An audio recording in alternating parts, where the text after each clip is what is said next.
जय हिंद जय बिहार।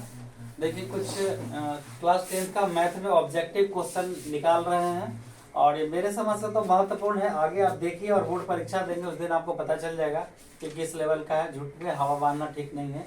और देखिए किस लेवल का आता है। आज हम केवल कल अगला दिन हम दिए हैं आपको त्रिकोणमिति का और आज द्विघात समीकरण का दे रहे हैं।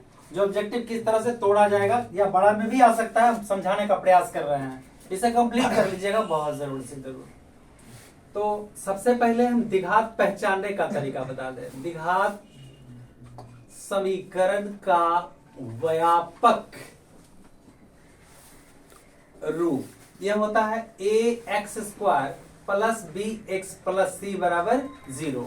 तो यहां पर यह ध्यान दीजिए, x² रहेगा तो उसके साथ गुना में देखिए x² के साथ गुना में क्या होगा, a होगा और प्लस बी एक्स के साथ गुना में रहेगा क्या होगा b और अंक रहेगा वो क्या हो जाएगा c।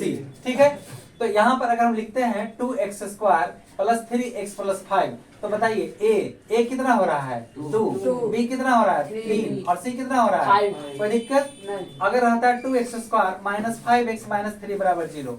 नियम तो सब प्लस में कहता है, तो लीजिए 2x² प्लस लिखेंगे माइनस 5x प्लस माइनस 3 बराबर 0। अब आइए ax² plus bx plus c बराबर 0। अब यहाँ पे बताइए a के जगह क्या हो गया 2, b के जगह क्या हो गया माइनस 5, c के जगह क्या हो गया माइनस 3। तो अब कुछ फार्मूला देते हैं जिसे समझना है। अब यहाँ a b c के बाद हम इसमें a जान लेंगे, x² का गुना करके a होगा और b बराबर x के गुना में रहेगा b हो जाएगा, अंक रहेगा वो c हो जाएगा।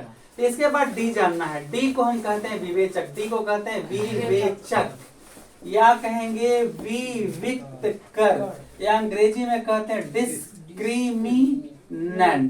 ठीक है, तो जब d निकालना होगा तो d का फॉर्मूला होता है b² माइनस 4ac। चपड़ ना करिए, ध्यान से देखिए, b² माइनस 4ac समझ में आया।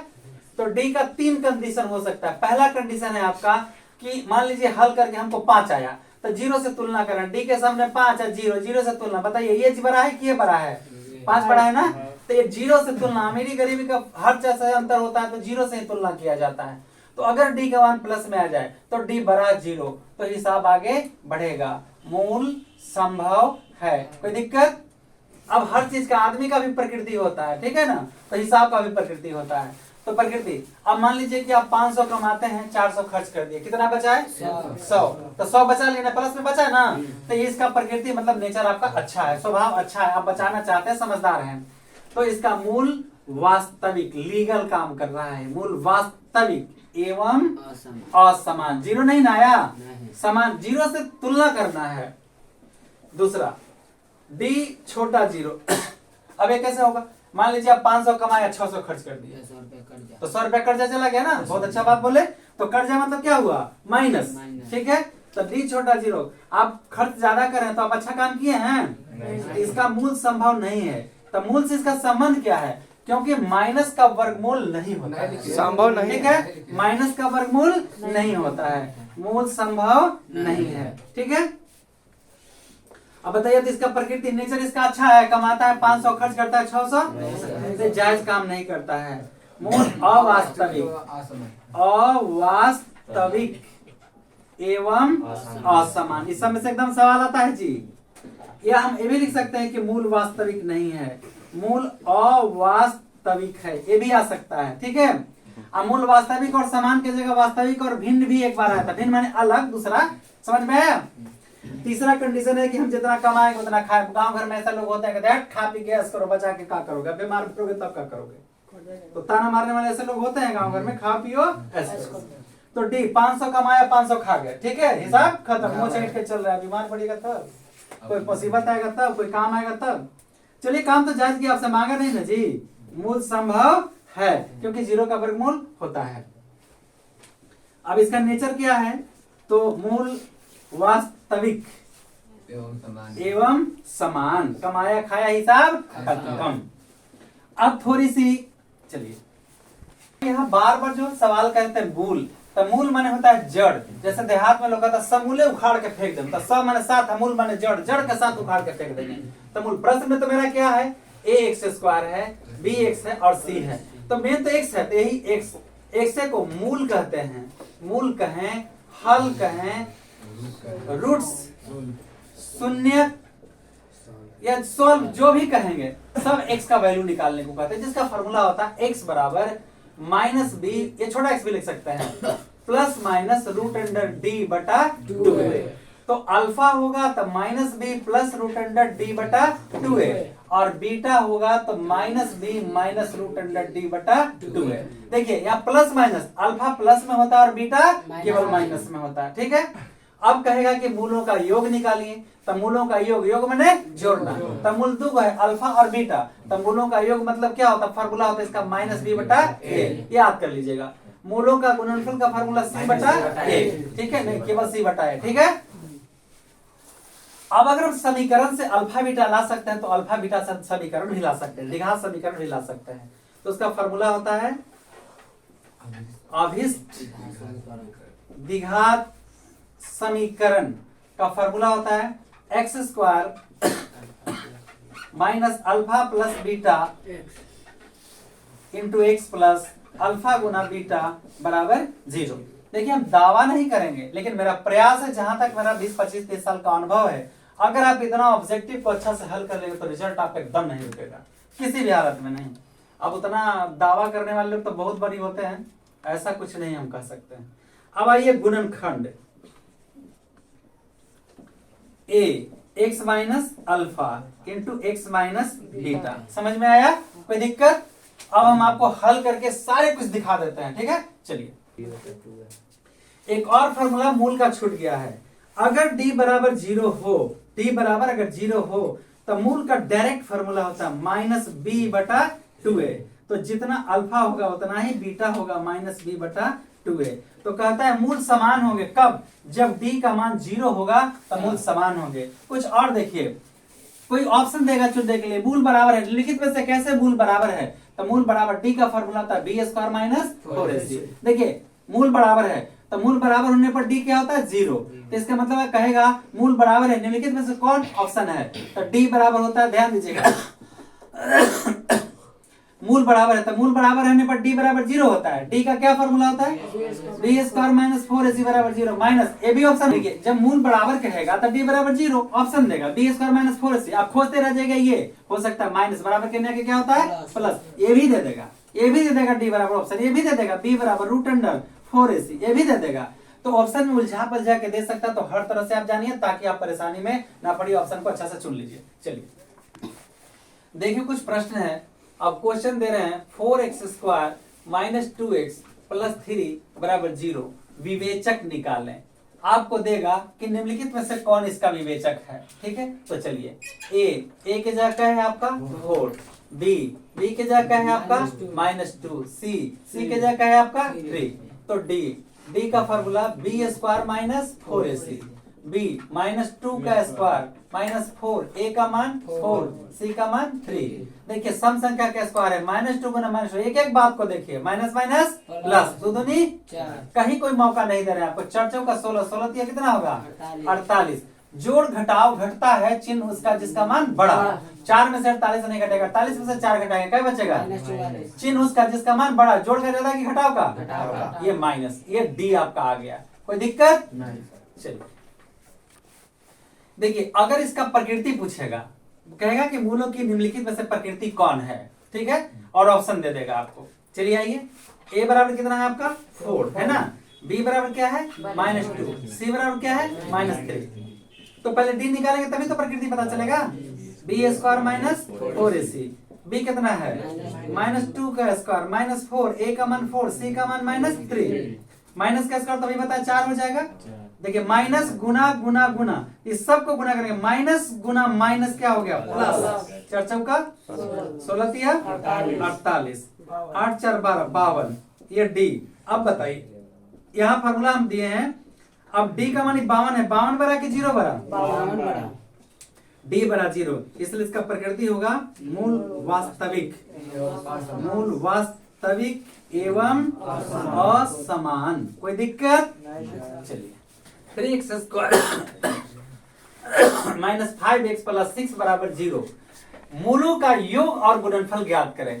इसमें एक प्रश्न है, मूलों का योग और मूलों का गुणनफल ज्ञात करना है आपको। तो लीजिए, a बराबर क्या होगा 3, b बराबर क्या होगा -5, c बराबर क्या होगा 6। तो लीजिए, मूलों का योग बराबर हाँ -b बटा a, माइनस b का मान क्या है -5, a का मान 3, यानी 5/3।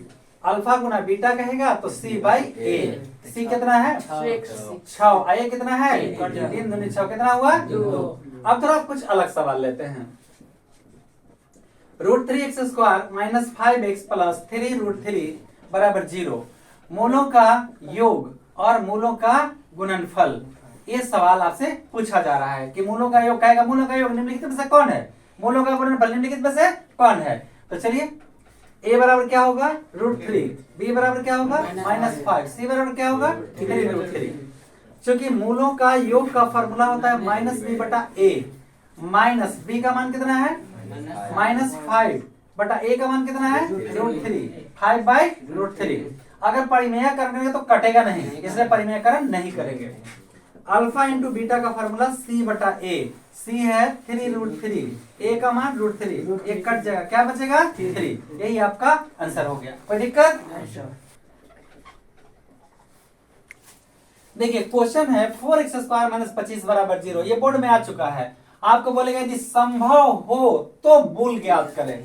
प्रश्न है, संभव या वास्तविक हो तो मूल ज्ञात करें, ऐसे प्रश्न आएगा आपको।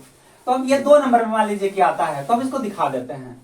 a बराबर 4, x² है, x तो नहीं है, तो b क्या हो जाएगा 0, और c क्या हो जाएगा -25।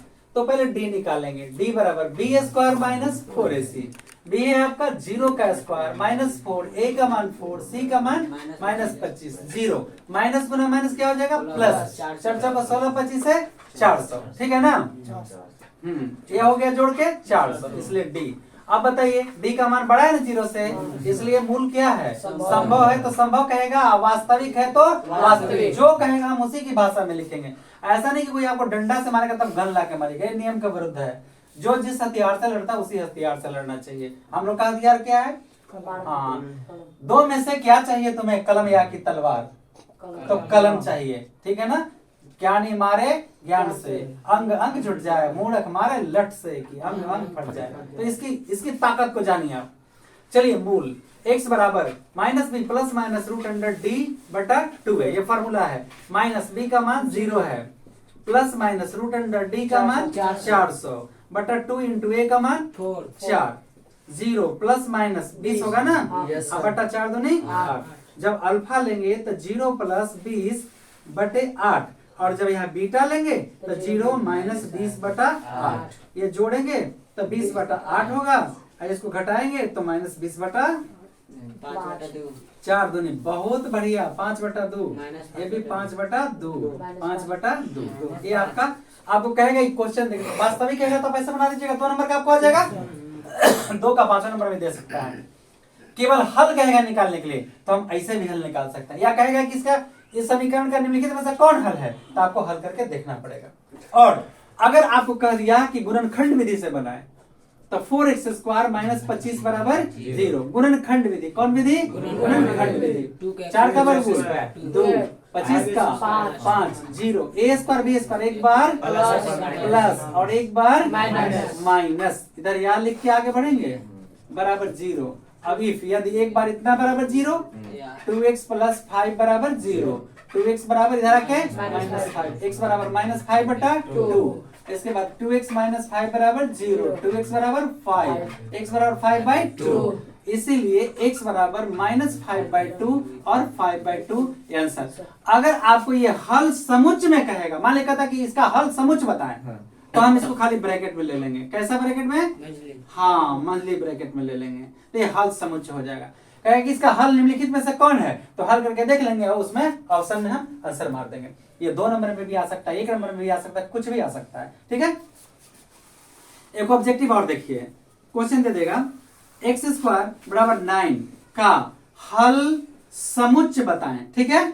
हल समुच्च, तो समुच्च ब्रैकेट में होता है x² x बराबर क्या हो जाएगा √9, x बराबर x बराबर हाँ प्लस माइनस 3। आप कहिए कि 9 का वर्गमूल तो 3 होता है, लेकिन द्विघात में है, पावर ये भी ऑब्जेक्टिव में आता है, पावर एक घात है तो एक हल आएगा, दो को घात है तो दो को हल आएगा, तीन है तो तीन हल आएगा, चार घात रहेगा तो चार हल आएगा। तो हल मेरे पावर कितना है? तो कितने हल आएंगे? दो आएंगे ना, एगो जोड़ में एगो घटाव। इसीलिए x बराबर 3 और -3, और ये इसको छोटी ब्रैकेट में भी लिखेंगे तो गलत हो जाएगा, ये मंझली ब्रैकेट में हल समझ रहा है। सब क्लियर है? कोई दिक्कत नहीं ना है? चलिए मूलों का योग बता दिए, हल करना बता दिए, समीकरण विवेचक निकालना हो गया। अब जहां कुछ देखते हैं कि मूल से आप कैसे समीकरण लाइएगा। अभी वाला समीकरण का मूल क्या था? हल था 5/2 और -5/2, यही था ना। तब ये लिखते हैं वे द्विघात समीकरण ज्ञात करें जिनके मूल, द्विघात समीकरण ज्ञात करें जिनके मूल, हाँ जिनके मूल 5/2 और -5/2। इसका तो क्वेश्चन था 4x² - 25 यही था ना जी। आइए देखते हैं कि आता है कि नहीं। मूल सही से लिख दिए सर। अब देखिए, अब सबसे पहले जो फार्मूला है उसमें फार्मूला है क्या? अभिष्ट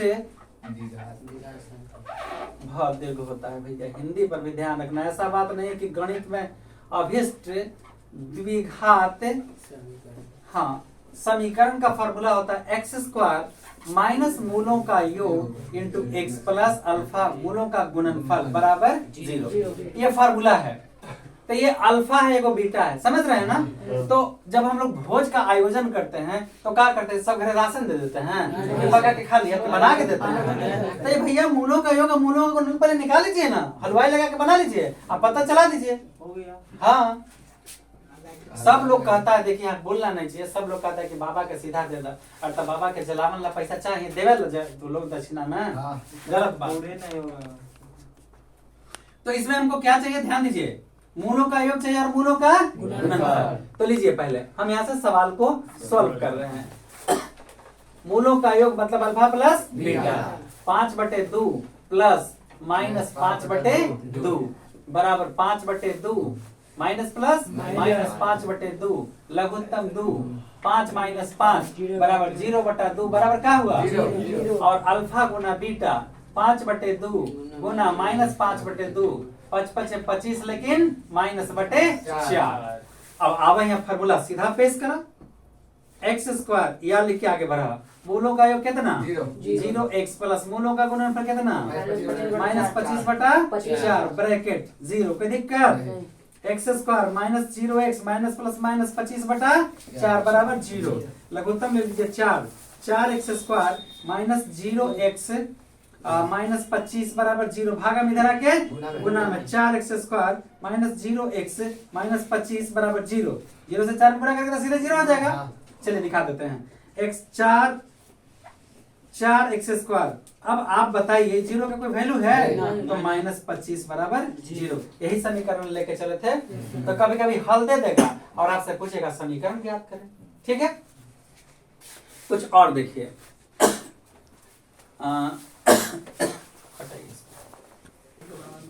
देखिए हम दो तरह के सवाल यहाँ पे बता रहे हैं आपको। एक है अल्फा, अल्फा हम 4 लेते हैं और बीटा लेते हैं 5, ठीक है। तो इसका अभिष्ट द्विघात समीकरण निकालने के लिए कहें कि मूल 4 और 5 है, इसके समीकरण ज्ञात करें, द्विघात समीकरण ज्ञात करें, ठीक। तो अभी आपने देखा कि क्या फॉर्मूला होता है? x² माइनस मूलों का योग इंटू x प्लस मूलों का गुणनफल बराबर 0। तो पहले हमको मूलों का योग निकालना है। अल्फा प्लस बीटा 4 + 5 कितना हो गया जी? 9। और अल्फा गुना बीटा ये कितना है? अल्फा को बीटा गुना करिए, 4 × 5 4 बचे, सीधे फार्मूला पर आ जाइए। x² माइनस 9x प्लस कितना? 20 बराबर 0। ये आपका उत्तर हो गया। ये देखा 2 का मूल दिया हुआ है, बताइए निम्नलिखित में से कौन द्विघात समीकरण है? हल कर देंगे। इसको दूसरा तरीका से दे सकता है। अब बोलेगा इसका मूलों का योग है, जोड़ दिया तो कितना है? 9। मूलों का योग 9 और मूलों का गुणनफल कितना है? 20। अब कहेगा वे द्विघात समीकरण ज्ञात करें जिनके मूलों का योग 9 और मूलों का गुणनफल 20। तो पहला कहा मूलों का योग, देखिए मूलों का योग, तो मूलों का योग हो गया 9। फिर कहा मूलों का गुणनफल, तो गुणनफल हो गया 20। अब द्विघात समीकरण की बात करता है, x² माइनस मूलों का योग इंटू x प्लस मूलों का गुणनफल बराबर 0। एक्स स्क्वायर, मूलों का योग कितना है 9x, मूलों का गुणनफल कितना है 20 बराबर 0। अब मान लीजिए कि ये फार्मूला हमरा नहीं आता है, तक हिसाब नहीं बनाइएगा, क्या बात करते हैं, हिसाब तो कोई पेपर है कि बिना फार्मूला के बन जाएगा, बतिया बुझे कि नहीं बुझे, तो आइए दिखाते हैं। मूलों का योग आपको दे दिया है 9, अब मूलों का गुणनफल दे दिया है 20। आप जानते हैं ना मूलों का योग बराबर क्या होता है माइनस बी बटा ए, और गुणनफल क्या होता है सी बटा ए। अब अपने बताओ जी ए बराबर क्या है बी बराबर क्या है गलत गलत -9 होता है, देखा 9 बराबर माइनस बी, तो बी बराबर -9 और सी बराबर 20। तो फार्मूला क्या हो गया दिघात ax स्क्वायर प्लस सी बराबर 0, a 1x square b minus 9x सी 20 बराबर 0। चलो x square minus plus minus 9x plus 20 बराबर 0। तो बताओ ना एकरा में चांद सूरज लगल है, एकरा में चांद सूरज लगल है। तो जल्दी एग्जाम में कैसे आप आंसर को ले आइएगा, उसकी जांच भी कर लेना है आपको, क्योंकि अगर गलत हो गया तो गलत हो जाएगा ना, एक एक नंबर का वैल्यू है आपको। देखिए माइनस साहब बाहर हो गए थे, इनको अंदर कर देते हैं। चलिए देखिए आप प्रश्न है P के किन मानों के लिए मूल बराबर होंगे, तो यहाँ P के जगह हम क्या रख दें कि मूल बराबर मतलब D 0 आ जाए। सवाल एक बार पढ़ के सुनाइए तो। P के किन मानों के लिए px square minus 5x plus 3 बराबर 0 के मूल बराबर है। देखिए मूल बराबर की बात क्या है, तो मूल बराबर तब होता है जब d बराबर 0 होता है। तो यहाँ a बराबर मेरा p हो गया। देखिए 2 नंबर में भी आ सकता है, ऑब्जेक्टिव में भी आ सकता है, ऐसा कुछ भी नहीं है कि यह नहीं आएगा। a बराबर p और b बराबर -5 और c बराबर 3। अब यहाँ लिखेंगे चूंकि मूल बराबर बराबर है, वास्तविक अलग होता है, इसलिए d बराबर क्या होगा 0। अब तो d का फॉर्मूला होता है b स्क्वायर माइनस 4ac बराबर 0। b का मान है -5 का स्क्वायर -4 इंटू a का मान p, c का मान 3 बराबर 0। 5 बचे 25, इधर यहाँ लिखना जरूरी है, -4 बचे 20, 4 दिया 12 p बराबर 0। 25 इधर आके क्या होगा प्लस, माइनस तो प्लस, 0 प्लस 12 मतलब होते ना होगा, तो क्या लिखना जाए 25 गुना में नीचे जाके भागा में बराबर p, इसीलिए p बराबर होगा 25/12। ठीक है ये आंसर। लेकिन देखिए हम p के जगह 25/12 लिख देंगे तो d 0 आ जाएगा। हम ला के आपको दिखा देते हैं। आप परीक्षा में अगर गलत मार देंगे तो बहुत दिक्कत होगा। p के जगह क्या लिखना है, यहाँ लिखा है px square minus 5x plus 3 बराबर 0। तो p के जगह क्या लिखना है 25/12 x square minus 5x plus 3 बराबर 0। चलिए a तो a बराबर क्या हो गया 25/12 और b बराबर क्या हो जाएगा -5 और c बराबर 3। अब d निकाल के देखिए d b स्क्वायर माइनस, हर आंसर का जांच है, मैथ में कोई ऐसा हिसाब नहीं जिसकी जांच नहीं हो। 4 25/12 c का मान 3, 5 पचे 25, 4 से 4 दिया 12, 3 से 3 5 पचे 25 -25। देखिए आपका d 0 आ गया। तो इस तरह से हम आंसर की जांच कर लेंगे, पूरा संतुष्ट हो जाएंगे। ठीक है अभी आपको बताया मूल वास्तविक, अब बराबर, अब ये मूल वास्तविक। देखिए तो पहले हम a बराबर है 2p, b बराबर 3 और c बराबर 1। कहता है d कि हम p के जगह क्या रख दें कि मूल वास्तविक हो जाए। तो मूल चूंकि मूल वास्तविक है और मूल वास्तविक का फॉर्मूला होता है d greater than and equal 0 या b square minus 4ac greater than and equal 0। आपका b का मान है 3, 3 का स्क्वायर माइनस 4, a का मान 2p और c का मान 1 greater than equal 0। 9 minus 8p greater than equal 0। 9 minus उधर जाके क्या होगा ग्रेटर देन इक्वल 8p, 9 गुना में भागा में ग्रेटर देन p, ये पलट देंगे p less than and equal 9/8। अगर ये मान रख देंगे तो मूल वास्तविक हो जाएगा। यदि अल्फा तथा बीटा द्विघात समीकरण x square plus 2x plus 3 बराबर 0 के मूल हो तो 1/अल्फा प्लस 1/बीटा का मान होगा। देखिए ये द्विघात समीकरण में भी आ सकता है और द्विघात बहुपद में भी आ सकता है। तो बहुपद में खाली यहाँ 0 नहीं रहेगा, बस इतने का फर्क है। तो आप सोच रहे हैं कि हम इसको अल्फा बीटा निकाल लेंगे, 1/अल्फा 1/बीटा, तो ये तो हालत खराब हो जाएगा। आपको ऑब्जेक्टिव आएगा 1 नंबर का, फटाफट करिए। a बराबर 1, b बराबर 2, c बराबर 3। अल्फा प्लस बीटा पर निकालिए तो मूलों का क्या होता है माइनस बी बटा ए, हाँ। माइनस 2 बटा 1 माइनस 2 आया, हाँ। और मूलों का गुणनफल होता है सी बटा ए। 3 बटा 1 बराबर क्या हुआ 3। अकॉर्डिंग टू क्वेश्चन प्रश्न में क्या कहा 1 1 by by alpha. alpha objective plus कई बार आ 1 चुका है 1 बटा बीटा। लघुत्तम लेंगे अल्फा इंटू बीटा, अल्फा करके क्या बचा बीटा। बीटा, बीटा करके क्या बचा अल्फा। तो हम इसको अल्फा प्लस बीटा भी तो लिख सकते हैं ना, अल्फा इंटू बीटा। अब आइए अल्फा प्लस बीटा का मान कह दिया है -2। -2, अल्फा इंटू बीटा कितना है 3। 3। यही आपका ऑप्शन होगा, आंसर आप मान लीजिएगा। कोई दिक्कत नहीं सर। एक सवाल देखिए बहुपद में बार बार आता है y स्क्वायर माइनस 3 का शून्य ज्ञात करें। तो यहाँ पे पी वाई यानी ये बहुपद है, ये केवल इसको फैक्टर से बनाया जाता है। y स्क्वायर माइनस 3 का square, a square b square, एक बार प्लस एक बार माइनस। y प्लस √3 और y माइनस √3। बहुपद में भी आएंगे तो बताएंगे। फॉर्मूला होता है पी ए बराबर 0 यानी y प्लस √3 बराबर 0, y बराबर माइनस √3 और y माइनस √3 बराबर 0, y बराबर √3। इसीलिए y बराबर माइनस √3 और √3। यहाँ हम बता दिए कि दोनों में डिफरेंस आप समझ सके। ये बहुपद है, पॉलिनोमियल्स है, ये द्विघात समीकरण क्वाड्रेटिक इक्वेशन है, दोनों में अंतर है। देखिए इंपॉर्टेंट प्रश्न ये आ चुका है कई बार। संख्या तथा उसके व्युत्क्रम का योग 10/3 है, संख्या ज्ञात करें। तो माना कि संख्या बराबर x अकॉर्डिंग टू क्वेश्चन संख्या और इसका उल्टा का नीचे 1 है, उलट देंगे तो 1/x हो जाएगा।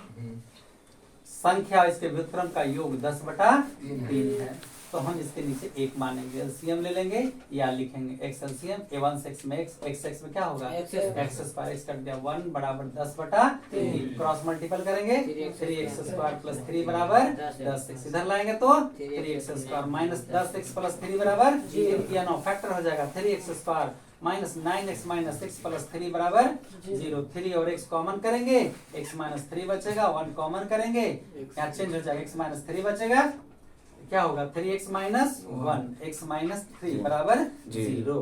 इफ 3x माइनस 1 बराबर 0, 3x बराबर 1, x बराबर 1/3, x माइनस 3 बराबर 0, x बराबर 3। इसलिए आपका संख्या 1/3 और 3। देखिए अगर आप जांचना चाहते हैं तो लीजिए ना, एगो संख्या इसको दोनों को जोड़ दीजिए, व्युत्क्रम संख्या को जोड़ दीजिए, 3 लघुत्तम 1 + 3 = 9। देखिए आप कहा गया 10/3। देखिए आपको कहा है 10/3, देखिए आप कहा गया, ठीक है।